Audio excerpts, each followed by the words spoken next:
Hi and welcome to Money Talks. With me is IB Times expert financial columnist Edmund Shing. Hi Edmund. Well, hello Alfred. This week we're going to be talking about the European banking sector and in particular the recent efforts by the European Central Bank to boost the Eurozone economy. What exactly have they done? Well, I don't want to go into too much detail because I think by the time I do that everyone will have fallen asleep watching this video. So let's just keep it brief.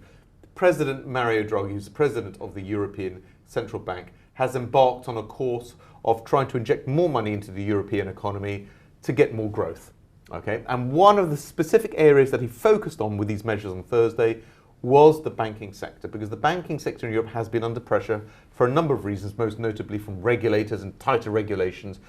And the problem is that goes against growth, because banks don't want to lend money when they have tighter regulation. So President Draghi tried to say, no, we're going to make it even cheaper for you to lend money out. So please lend more money because that will get the economy going.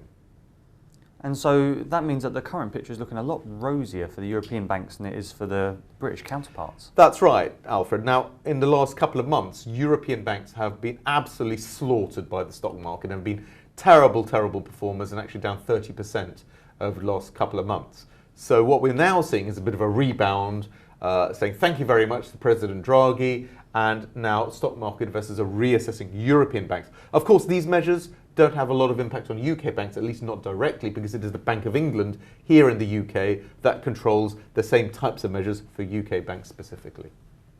And the UK banks have been hit hard recently, and it looks like the trouble isn't going to end anytime soon, does it?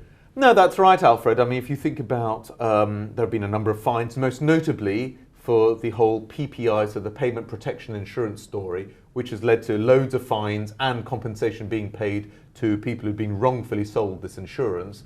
And the total bill by the end of this year will have come up to £32 billion for UK banks. It's a big lump of money. And this is not due to end until the end of 2017. So this is going to drag on. And this does, to some extent, weigh down UK banks versus their European competitors.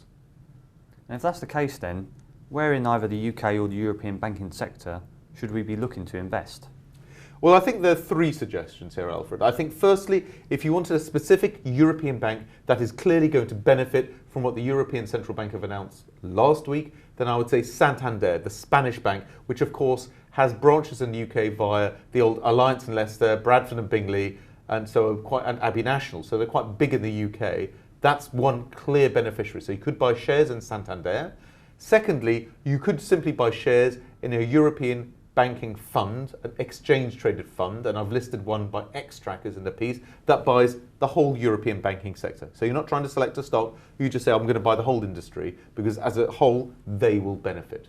Now, if you specifically want to buy something in the UK, the bank that I would suggest would be Lloyds Bank, because it has a good combination of growth and strong dividends. So the income you're going to get from Lloyds Bank this year will be of around 6.5%. So very generous, and it's a dividend also that's growing. So the income you receive should slowly grow over time, even from that level. So I think that one's probably the safest and most attractive UK bank to buy into right now.